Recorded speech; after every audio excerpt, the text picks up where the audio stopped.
I took the job at Riverside Psychiatric Hospital in September 2004, right after finishing my medical records internship. The facility sat on the outskirts of town, a massive brick building from the 1940s that had seen better days. The pay wasn't great, but I needed the experience, and they were desperate for someone to digitize their old patient records. Most of the building had been renovated over the years, but the basement archives remained frozen in time. Rows upon rows of metal filing cabinets filled with yellowing papers and film reels dating back decades.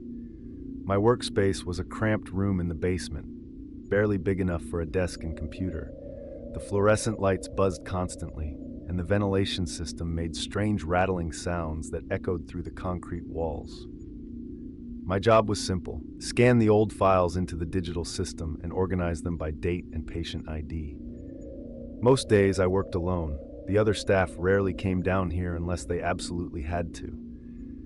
I started with the most recent files from the 1990s, working my way backward through the decades. The work was monotonous but oddly fascinating. Each folder contained fragments of someone's life: admission forms, treatment notes, medication records, and sometimes photographs. I learned to tune out the unsettling noises from the pipes and focus on the task at hand. That changed when I reached the records from 1985.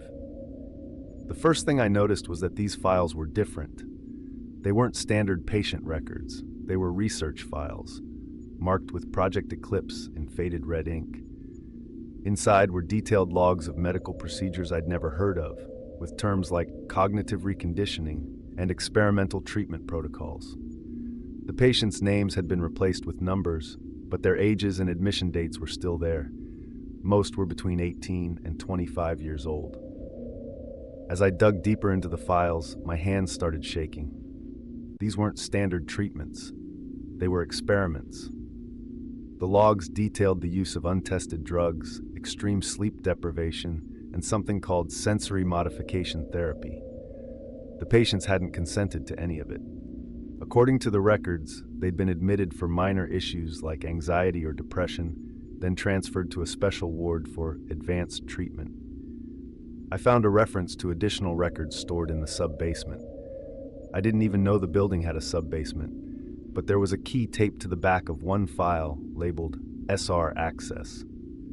After my shift ended and the day staff had gone home, I found the door, a heavy steel thing hidden behind some old shelving units.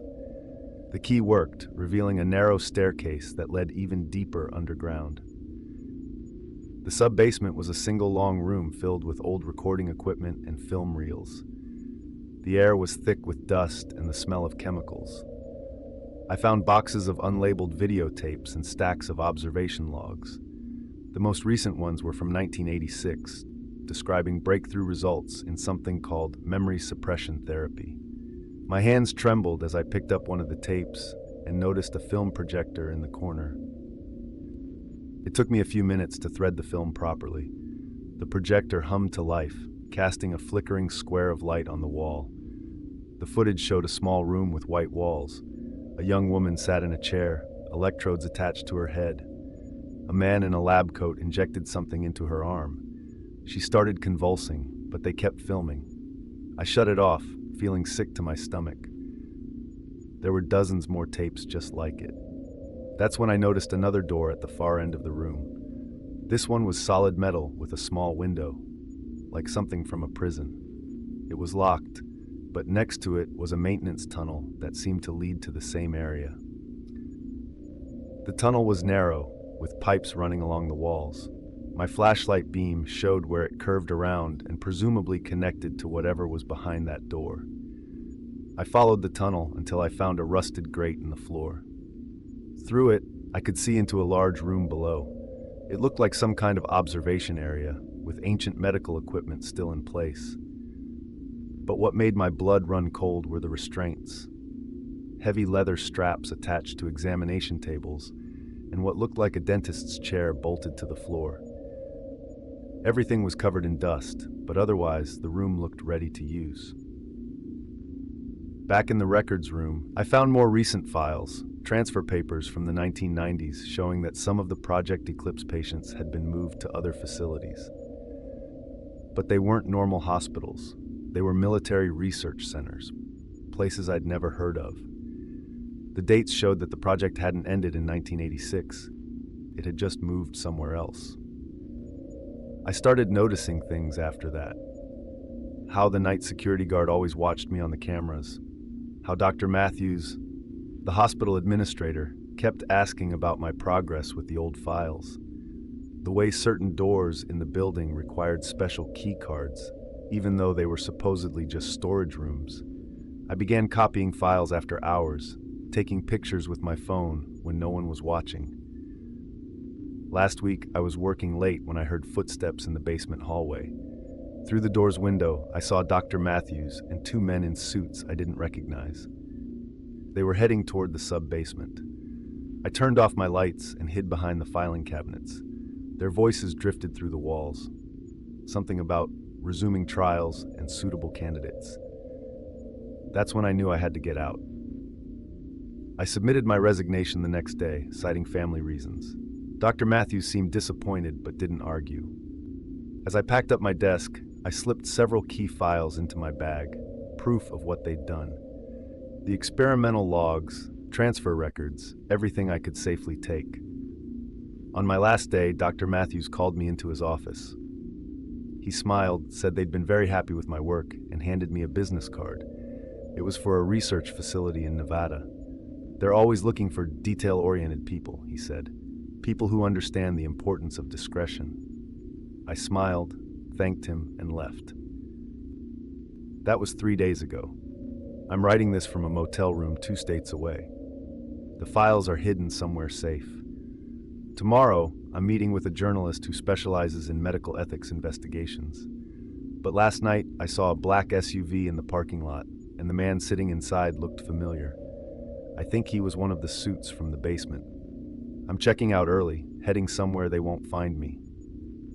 Because the more I read these files, the more I realize Project Eclipse never really ended. They just got better at hiding it.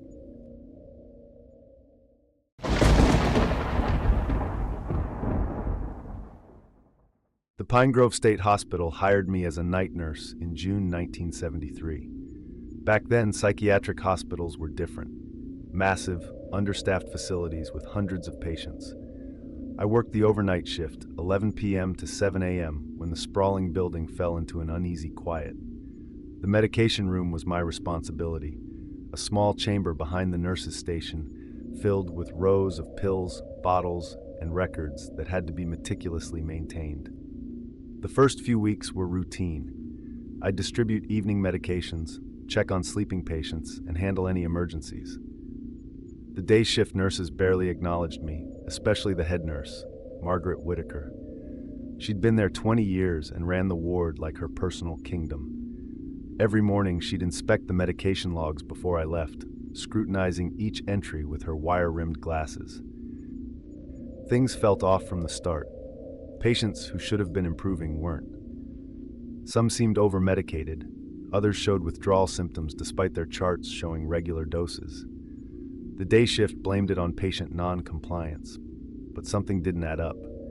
The medication inventory numbers never matched my counts, yet Margaret's morning inspections always cleared them. I started keeping my own records, comparing medication levels at the start and end of my shifts. The discrepancies were subtle but consistent. Certain medications, mostly sedatives and pain pills, would show mysterious shortages, while others had inexplicable surpluses. The official logs always balanced perfectly by morning, with Margaret's signature at the bottom. One night, I needed extra supplies from the basement storage. The elevator was broken, so I took the back stairs. Before I reached the bottom, I heard voices. Through the crack in the stairwell door, I saw Margaret and Tom Carson, one of the orderlies, sorting through boxes of medications. They were removing pills from hospital bottles and replacing them with something else. A man I'd never seen before was counting out cash on a folding table. I retreated silently up the stairs, my heart pounding. It made sense now. They were selling hospital medications and replacing them with placebos or cheaper substitutes. That's why patients weren't improving, why some were getting worse. The next few nights, I paid closer attention. More staff were involved than I'd thought. The maintenance man who always worked late, the weekend pharmacist, even one of the doctors. I started documenting everything: dates, times, medication discrepancies. I took pictures of the logs with my Polaroid camera and noted which staff members were involved. The hospital's pay was low, but they were making a fortune selling pills on the street. Meanwhile, patients suffered through withdrawal, hallucinations, and relapses. Their real medications replaced with sugar pills or cheap alternatives. Margaret must have noticed something was wrong. Security cameras appeared in new places. My medication room keys disappeared, then mysteriously reappeared in different locations. Night maintenance visits became more frequent. Tom Carson started hanging around after his shift, claiming he was working overtime. I felt their eyes on me constantly. During my break one night, I overheard two orderlies talking in the coffee room. They mentioned a nurse at their previous hospital who'd caused problems and had a nervous breakdown. Had to be committed herself, they said. They looked directly at me as I walked past. The threat was clear. I called the state medical board from the payphone down the street, then the police. They said they'd investigate but needed evidence. I had everything documented in a notebook hidden in my apartment. The next night at work, Margaret called me into her office. She slid a paper across her desk, a patient complaint form, claiming I'd been stealing medications. It was complete fiction, but her message was clear. I quit that night, walked out in the middle of my shift. Margaret watched me leave, that same cold smile on her face, but I'd already mailed copies of my evidence to the medical board, the police, and a local newspaper. 2 days later, I read about a surprise inspection at Pine Grove. Within a week, Margaret, Tom, and 6 others were arrested. The investigation revealed their operation had been running for years. Thousands of dollars worth of medications had been stolen and sold. Patients had died from improper treatment. The hospital administration tried to cover it up, but too many people came forward. Pine Grove closed 6 months later. I drove past the building recently.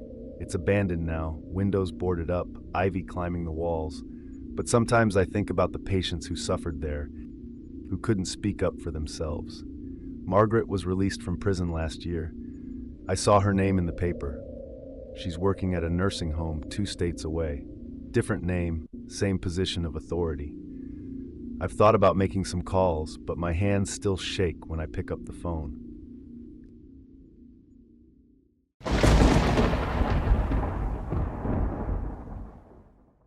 Valley State Psychiatric Center looked exactly like what you'd expect. A massive concrete structure surrounded by chain-link fences topped with razor wire. I'd spent 6 months investigating rumors about patient abuse, building a case that something wasn't right. But filing Freedom of Information requests and interviewing former employees only got me so far. That's why in March 2010, I checked myself in as a patient under a false identity, with a hidden camera embedded in my glasses and a small voice recorder tucked into a hollowed-out paperback book. The intake process was surprisingly easy. I had a solid cover story about hearing voices and experiencing paranoid thoughts. The admitting psychiatrist barely looked at me while filling out forms. Within an hour, I was patient number 2884, wearing pale blue scrubs and paper slippers. They took my belongings except for my book. I'd chosen the bell jar for obvious reasons. My recording devices made it through the cursory search. The first few days revealed the obvious problems: understaffing, outdated facilities, over-medicated patients. But it wasn't until my second week that I noticed the pattern. Certain patients would act out and be taken to the isolation ward. Some never came back to the main floor.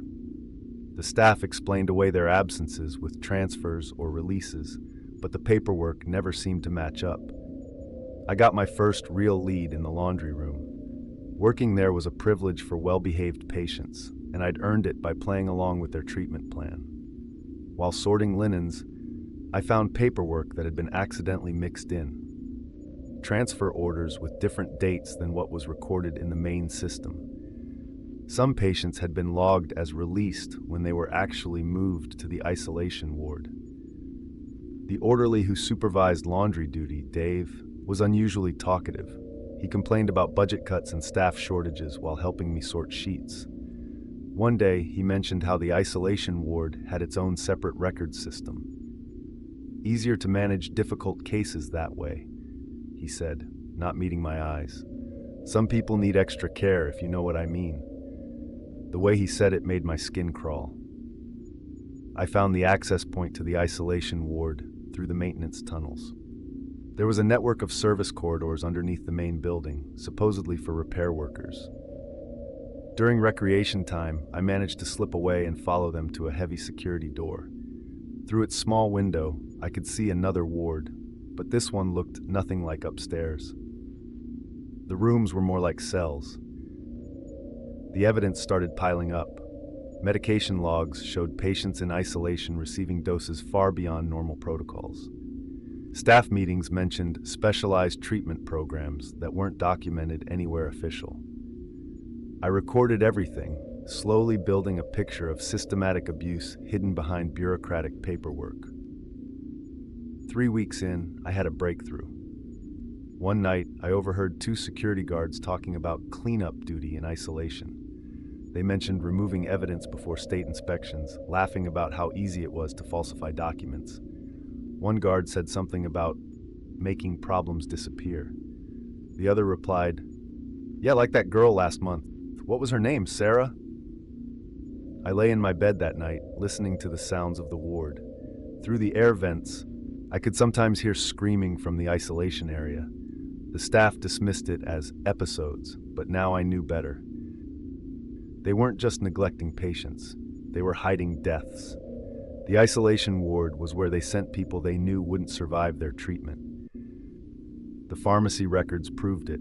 Patients in isolation were being used to test experimental drug combinations. The official logs showed standard medications, but there was a second set of books. I found them in the pharmacy storage room, detailed records of trials conducted without consent or oversight. The death rates were staggering.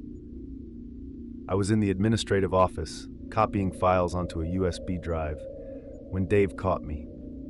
He stood in the doorway, keys jangling in his hand. "Figured you weren't really crazy," he said quietly. "Question is, what am I going to do about it?" He stepped into the room and locked the door behind him. I noticed he was wearing latex gloves. What happened next still haunts me. Dave tried to force me toward the isolation ward, saying they had a special room waiting. I fought back, my years of self-defense training finally paying off. In the struggle, he fell down the stairs. I can still hear the sound of his neck breaking on the landing. The security footage would show a patient attacking staff. They'd never suspect I was investigating them. I escaped through the loading dock during shift change. My hidden camera and voice recorder contained enough evidence to shut down Valley State for good. The investigation that followed revealed 47 deaths in the isolation ward over 3 years.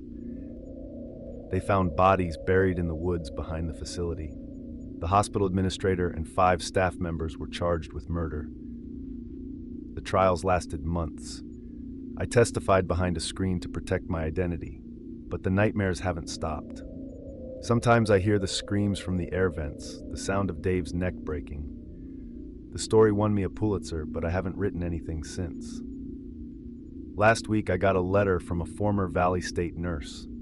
She's working at another facility now, and things there seem familiar. She asked if I'd consider going undercover again. I haven't replied yet.